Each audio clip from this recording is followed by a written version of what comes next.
Bumble is back, both as our podcast sponsor and to help you find love. Honestly, dating can feel intimidating, but Bumble is definitely making it easier.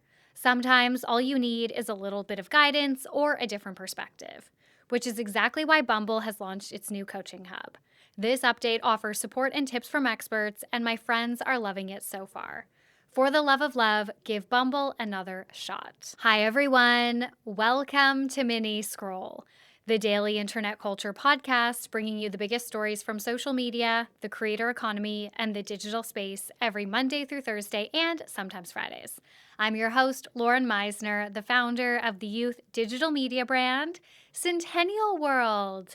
Welcome back to Mini Scroll, everyone. Okay, before I get into the stories today, two updates. The first one is Annabelle has a close friends story that she needs you guys to comment on to be included in the newsletter. So reminder, Close Friends is one of our newsletter editions where Annabelle picks a piece of content. Sometimes it's a TikTok, an article, a topic, whatever. And she asks for your opinions on it, and your insight and opinions and comments may be included in the newsletter as part of our piece. So this week she's going to be reporting on Sora. So I have a link down below in the description box if you want to read the article that she's going to be basically like pulling from. But in general, would love to hear your thoughts on Sora, on like AI generated content, all of that kind of stuff.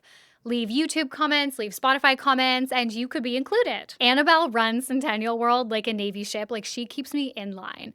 It's actually not Centennial World, it's Annabelle's world, and I'm literally just living in it. She's always like, you have to ask them to comment on this. You have to remember to post this sponsored content. You have to remember to do X, Y, Z. I'm like, oh my God, okay, girl. So I'm very glad that I remembered to ask you guys to comment on that for Close Friends. Okay, the next update that I have for you guys, this is so random, but tomorrow our entire office is actually closed on like a random Tuesday because they're doing some type of like major electrical road work going on like around the whole neighborhood, I guess, like the whole block. So there will be no electricity from like 7 a.m. to 4 p.m. tomorrow. So we can't come into the office. So there will be no mini scroll tomorrow, but I will do a mini scroll on Wednesday.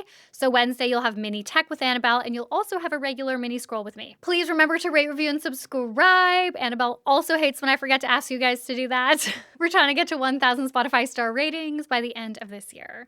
All right, let's get into the stories for today.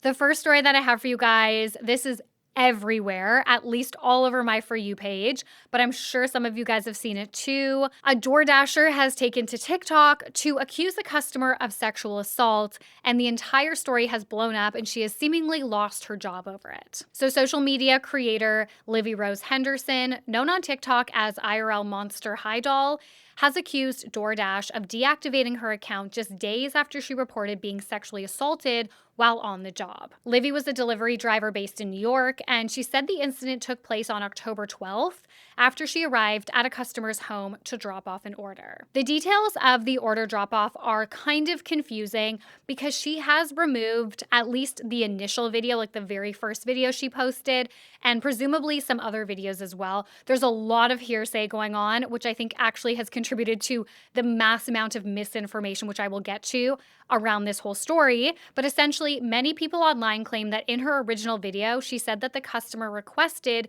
the order be left at the door. But when she arrived, the door was cracked open and she proceeded to enter the property. Now, when I say that the door was cracked open, that is the hearsay that I am referring to. Like, people are saying that she said the door was cracked open, but that original video was deleted. There have now been some reposts of that original video that have been uploaded just in the past 24 hours, but it's really hard to know with reposts. Like, I don't want to say, yeah, this is the full video, because we have no idea. Somebody could have fully clipped it for like when it's conveniently fitting their narrative, but there are clips going around of like the quote unquote first video. And I will say in those clips, it looks like the door is wide open. It is not cracked. Regardless, what ended up happening is she went into the home and she found the customer seemingly passed out on his couch with his pants and underwear fully down, exposed to her. So this is what the text allegedly read.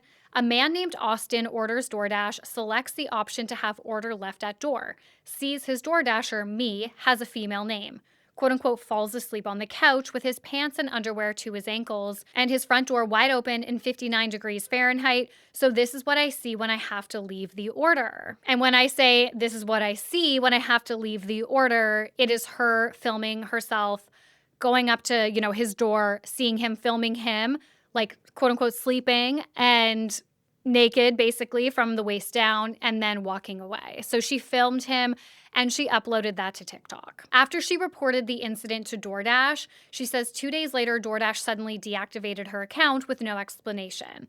She claims she never received the standard deactivation email, which typically includes a reason for termination and a link to appeal. She did appeal, it was denied. 3 days ago, October 12th, 2025, I was a victim of SA by a DoorDash customer while I was doing my job as a DoorDash driver. So on October 12th, 2025, the DoorDash customer requested that their order be left at their front door. When I arrived at their front door was wide open, their lights were on, and they were sleeping on the couch within eyesight of the front door, with their pants and underwear pulled down to their ankles, and they were indecently exposed to me. But yeah, I reported it to DoorDash, and DoorDash did ban the customer. And then 2 days later, DoorDash banned me. DoorDash punished me for exposing my assaulter, and TikTok is currently punishing me for exposing my story time. And this is the only justice I'm getting, because I also reported this to the police, and the police are doing nothing. According to her, the responding officer questioned whether criminal charges could be filed since the customer was inside his own home. Livy argued that the act qualified as exhibitionism, noting the potential impact on neighbors and passerbys. Now, there are rumors floating around online. Like I said, there is so much hearsay. I think one of the biggest problems with this story is people are like making things up based on what they want to fit their narrative. People are saying it with their full chest as if like these are facts, but we actually don't know. Like there's a lot of facts that we as the viewers don't know. One of the things going around, it's like a conspiracy theory online, is that the man, Austin, has posted Ring camera footage that proves that the door was unlocked but not open and that she opened it. I have not been able to find that Ring footage.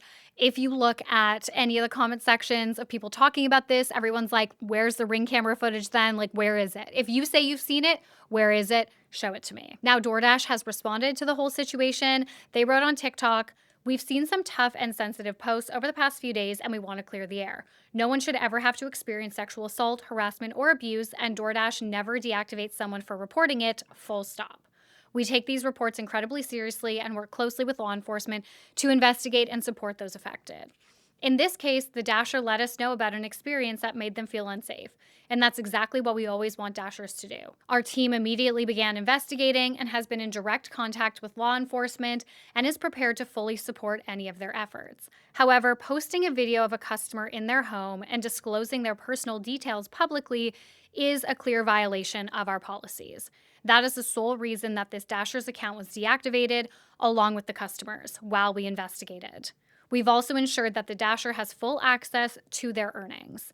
We know these are sensitive situations, and we want every Dasher to know if you ever feel unsafe or experience something concerning, come to us. We're here to listen, act, and support." So yes, that is a very high-level breakdown. Like I said, this is something that is truly dividing people, but I think the biggest issue that I see here is that people are just like making up straight up lies about Livy, about the customer, about the scenario, and people are making up these lies to suit the narrative that they want to be true. But yeah, that is the lowdown for now. Okay, the next story that I have for you guys, Selena Gomez versus Hailey Bieber again. So last week, the Wall Street Journal published a profile on Hailey Bieber, and the interview was apparently conducted ahead of her Rhode Beauty launch into Sephora.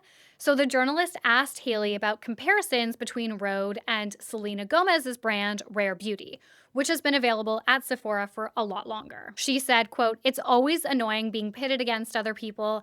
I didn't ask for that. When people want to see you a certain way and they've made up a story about you in their minds, it's not up to you to change that. I think there is space for everybody. I don't feel competitive with people that I'm not inspired by." Okay, so some people took that like, I don't feel competitive with people who I'm not inspired by as a dig to Selena. So Selena apparently heard this, saw this, and she posted on her Instagram stories and then very quickly deleted this.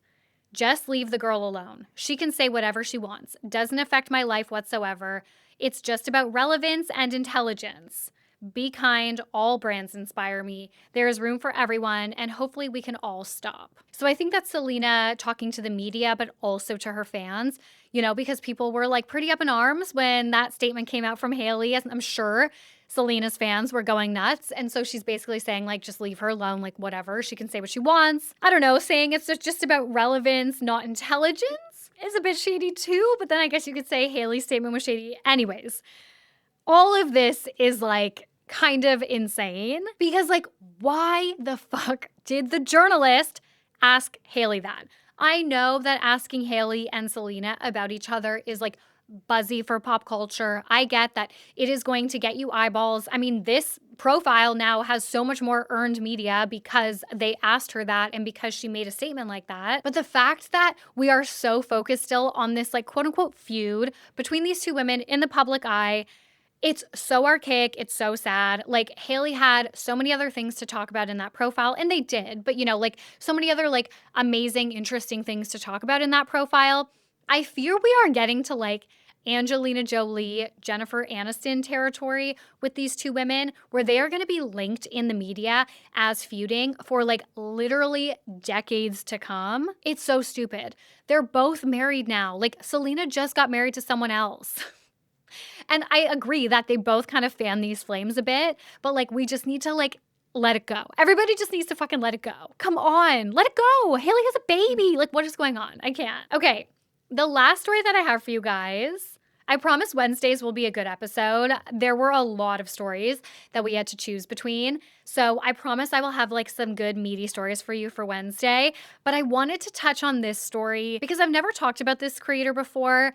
And again, this has been everywhere this weekend. So Wendy Ortiz has been facing backlash for, like, invading Kourtney Kardashian and Travis Barker's privacy by filming the inside of their home and posting it online. So Wendy is an influencer and a popular Twitch streamer who has basically been labeled as a Kylie Jenner stan over these past few months. Back in May, Wendy said on stream that her dream collab would be with Kylie Jenner. And ever since then, Wendy's followers, who are called Winions, which is, like, so cute, I love that fandom name, have been spamming the comment section of, like, every Kylie Jenner post telling her to collab with Wendy. So Wendy has a really big following. Like, she has stans, like I said, like, she is very popular.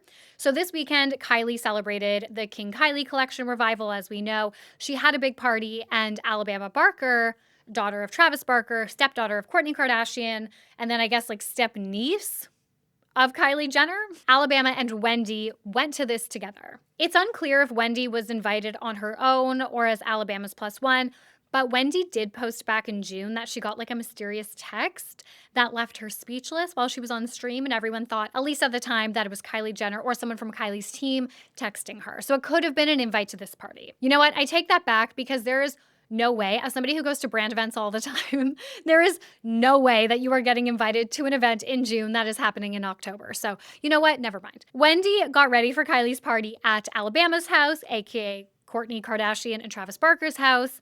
And she brought, like, her whole team. She brought, like, an entourage of people, and they were, like, filming content all over Kourtney's house, talking about how rich she is, showing viewers, like, all of these different aspects to their home, these, like, different niches, their artwork, like, showing it off. And, like, yes, Kourtney Kardashian's home is on the Kardashians, but we don't know as viewers, like, how much of their homes they're showing. I'm sure there's tons of rooms that we've never seen that they keep for themselves, like, private. What is this?